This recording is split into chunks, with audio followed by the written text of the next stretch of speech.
Hello everyone, welcome to all of you in exam guru. दोस्तों, आज से हम लोग Uttar Pradesh police radio operator के लिए जीके का क्लास स्टार्ट कर रहे हैं और आज के इस वीडियो में मैं आपको जीके एंड साइंस के इंपॉर्टेंट 20 क्वेश्चंस को सॉल्व करवाऊंगा। क्वेश्चन से रिलेटेड एक्स्ट्रा फैक्ट भी मैं आपको वीडियो में ही क्लियर करते चलूँगा और जितने भी क्वेश्चंस मैंने आज के पेपर में इंक्लूड किए हैं ये सारे के सारे आपके एग्जाम के लिए वेरी इंपॉर्टेंट है और यही क्वेश्चंस आपको डायरेक्ट पेपर में भी देखने को मिलेगा। दोस्तों, अगर आप आज के लेक्चर का पीडीएफ डाउनलोड करना चाहते हो तो पीडीएफ लिंक वीडियो के डिस्क्रिप्शन बॉक्स में दिया गया है। साथ ही में दोस्तों आपको डिस्क्रिप्शन में और प्रीवियस ईयर पेपर के भी लिंक मिल जाएंगे, तो वहां से आप सारे study material free of cost download कर लेना। और अगर आप इस एग्जाम की तैयारी कर रहे हो और चैनल पर नए हो तो चैनल को सब्सक्राइब कर बेल नोटिफिकेशन को ऑन कर लें ताकि जैसे ही मैं कोई नई वीडियो अपलोड करूं तो उसका नोटिफिकेशन आप तक सबसे पहले पहुंच जाए। चलिए दोस्तों, आज का वीडियो शुरू करते हैं। सो गाइस, देखो आज का पहला क्वेश्चन है, भारत के कौन से राज्य में सोने का सबसे बड़ा भंडार है या फिर भारत का कौन सा राज्य सोने का सबसे बड़ा उत्पादक राज्य है। तो दोस्तों देखिए, भारत के कर्नाटक में बहुत ज़्यादा मात्रा में सोना पाया जाता है। दैट मीन्स कि ऑप्शन बी करेक्ट आंसर है। आगे बढ़ते हैं अगले क्वेश्चन की ओर। सेकंड क्वेश्चन है, कृषि और संबद्ध क्षेत्रों में योजना तैयार करने और समन्वय करने के लिए सर्वोच्च निकाय कौन सा है। देखिए, जितने भी कृषि क्षेत्र है ना, इनमें किसी भी योजना को तैयार किया जाता है उसे तैयार करने का काम किसका है? भारतीय कृषि अनुसंधान परिषद का। दैट मीन्स कि ए ऑप्शन इस क्वेश्चन का करेक्ट आंसर है। दोस्तों, यहाँ पर हम बात करें आयकर यानी कि भारतीय कृषि अनुसंधान रिसर्च या फिर परिषद, आप इसे बोलो इसकी, तो इसकी स्थापना हुई थी 1929 में। यह ईयर आप लोग याद रखना, आपके एग्जाम के लिए इंपॉर्टेंट है। साथ ही दोस्तों अभी आयकर का नोटिफिकेशन भी आया हुआ है। अगर आपने अभी तक अप्लाई नहीं किया है तो लास्ट डेट 10 जनवरी है, उससे पहले आप अप्लाई कर देना। नेक्स्ट है क्वेश्चन नंबर 3। पाल वंश के पतन के बाद बंगाल में किस राजवंश ने अपना शासन स्थापित किया। दोस्तों, जब पाल वंश का पतन हुआ तो इसके बाद वहां पर सेन वंश का स्थापना हुआ। ऑप्शन ए इस क्वेश्चन का करेक्ट आंसर है। और यह कब स्थापित हुआ था? तो 12वीं शताब्दी के मध्य में लगभग, और 160 सालों तक उसने फिर बंगाल पर राज्य किया। नेक्स्ट है क्वेश्चन नंबर 4। निम्नलिखित में से दक्षिण अफ्रीका की प्रशासनिक राजधानी कौन सी है। दोस्तों, दक्षिण अफ्रीका की जो एडमिनिस्ट्रेटिव कैपिटल है यह है आपकी प्रिटोरिया, यानी कि ऑप्शन सी इस क्वेश्चन का करेक्ट आंसर है। और आपकी जानकारी के लिए मैं बता दूं कि दक्षिण अफ्रीका की टोटल 3 राजधानी है। पहली तो आपकी प्रशासनिक राजधानी होगी प्रिटोरिया। इसके बाद देखो इसकी दूसरी है न्यायिक राजधानी ब्लोमफोंटेन में, ठीक है, यहाँ पर देख सकते हो सेकंड ऑप्शन में। एंड जो विधायी इसकी राजधानी है वो है केपटाउन में, ऑप्शन ए में। तो आप इन तीनों का नाम याद रखना, एग्जाम में इसी तरह से आपसे क्वेश्चन पूछे जाएंगे। Next question number 5। निम्नलिखित में से किसे प्रकृति का सुरक्षा वाल्व कहा जाता है। दोस्तों, प्रकृति का सुरक्षा वाल्व यह कहा जाता है ज्वालामुखी को, यानी कि सी ऑप्शन इस क्वेश्चन का करेक्ट आंसर है। और दोस्तों इसे क्यों कहा जाता है? तो देखो, ज्वालामुखी जितनी भी है ना, यह वही आपका एक स्पेस है जिसके थ्रू जो गर्म लावा था पहले पृथ्वी पर वो पृथ्वी के अंदर गया है। अगर यह ज्वालामुखी का जो वॉल्व है वो खुल जाता है, यानी कि आप जिसे बोलते हो कि ज्वालामुखी सक्रिय हो गया, तो इस कंडीशन में क्या होता है, जितनी भी यहाँ पर लावा है अंदर में, मैग्मा है, वो सारे के सारे बाहर निकलने शुरू होते हैं।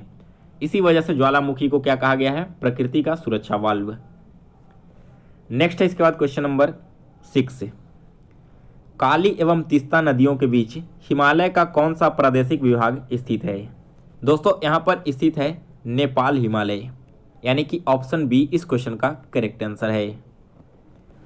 अगला क्वेश्चन है क्वेश्चन नंबर 7। लोक नृत्य बोहाग यानी कि बिहू किस राज्य में प्रचलित है। तो देखिए, बहुत ही फेमस क्वेश्चन है यह। बिहू जो नृत्य है ना वो असम राज्य में फेमस है। ऑप्शन ए इस क्वेश्चन का करेक्ट आंसर है। और दोस्तों इसे हथ बिहू या फिर रंगोली बिहू के नाम से भी जाना जाता है। और यह मेनली सेलिब्रेट क्यों किया जाता है? तो नए वर्ष की शुभारंभ के प्रतीक में असम राज्य में इस पर्व को मनाया जाता है।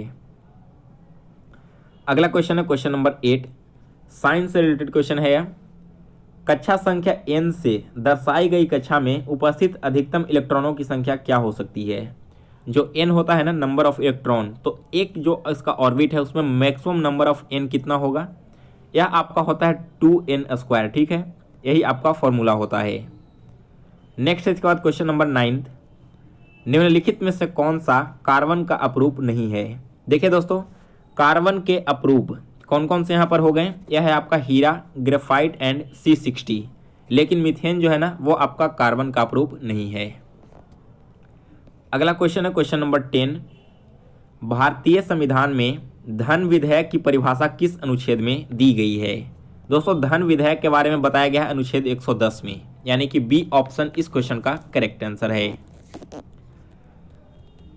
और देखिए दोस्तों, कोई विधेयक जब पारित होता है ना तो वो धन विधेयक है या फिर नहीं है, इसका फाइनल फैसला कौन लेता है? यह क्वेश्चन भी आपसे एग्जाम में पूछा जा सकता है। तो यह जो फैसला है वो लोकसभा के अध्यक्ष के द्वारा लिया जाता है। बहुत इंपॉर्टेंट क्वेश्चन है और एसएससी जैसे एग्जाम में कई बार रिपीट भी हो चुका है। नेक्स्ट है इसके बाद क्वेश्चन नंबर 11।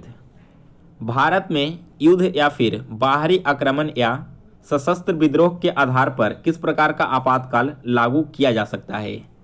देखिए, भारत में जब भी युद्ध की स्थिति हो या फिर आक्रमण हो बाहर से या फिर कोई सशस्त्र विद्रोह हुआ हो, तब इस कंडीशन में राष्ट्रीय आपातकाल लगाया जाता है, ऑप्शन ए।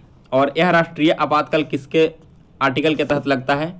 तो यह आर्टिकल किसके 352, ठीक है, 352 आर्टिकल के तहत राष्ट्रपति आपातकाल लगाया जाता है। जबकि राष्ट्रपति शासन किसके तहत लगाया जाता है? तो यह लगाया जाता है 356 के तहत। और अगर हम बात करें वित्तीय आपातकाल तो यह होता है 360 के तहत में। ठीक है, तीनों आर्टिकल आप लोग याद रखना। नेक्स्ट है क्वेश्चन नंबर 12। अचानक किसी गतिविधि के दौरान किस अम्ल निर्माण के कारण हमारी पेशियों में ऐंठन उत्पन्न होती है? जब आप बहुत ज़्यादा दूर दौड़ते हैं या फिर कोई कार्य करते हैं तो देखा होगा कि आपके हाथ या पैर में एक अजीब सी ऐंठन होती है और दर्द उत्पन्न होता है। तो यह जो दर्द होता है ना वो लैक्टिक अम्ल के कारण होता है। हमारे अंदर लैक्टिक अम्ल का निर्माण होता है जिसकी वजह से हमें दर्द महसूस होने लगता है। नेक्स्ट है क्वेश्चन नंबर 13। यह किसने प्रस्तुत किया है कि सभी पौधे एवं जीव जंतु कोशिकाओं से बने होते हैं तथा कोशिका जीवन की मूलभूत इकाई है? दोस्तों, यह जो थ्योरी है ना यह दिया गया था एम स्लीडन एंड टी स्वान के द्वारा। और कब दिया गया था? तो 1839 में दिया गया था। नेक्स्ट है क्वेश्चन नंबर 14। 2 किलोग्राम द्रव्यमान वाली किसी बंदूक से 10 ग्राम द्रव्यमान वाली एक गोली 20 मीटर प्रति सेकंड के वर्ग से चलाई जाती है तो बंदूक के पीछे हटने का वेग मीटर प्रति सेकंड में क्या होगा? तो देखिए, यहाँ पर सबसे पहले तो आपको बुलेट का एक्सेलरेशन निकालना होगा। ठीक है, बुलेट का वेलोसिटी निकालना होगा। बुलेट का मास है 2 किलोग्राम एंड इसका देखो यहाँ पर 10 ग्राम द्रव्यमान दिया गया है। ठीक है, और एक गोली जो है वो 20 मीटर पर सेकंड से चलती है तो इसका वेलोसिटी क्या होगा? Mass into acceleration. यहाँ पर हम निकाल लेंगे सबसे पहले इसका 10 गुना 20 हो जाएगा आपका 200। और 200 यह किसके इक्वल है? यह 200 जो इक्वल है ना वो आपके 2 किलोग्राम इंटू जो वेलोसिटी से पीछे हटेगा बंदूक उसके बराबर है।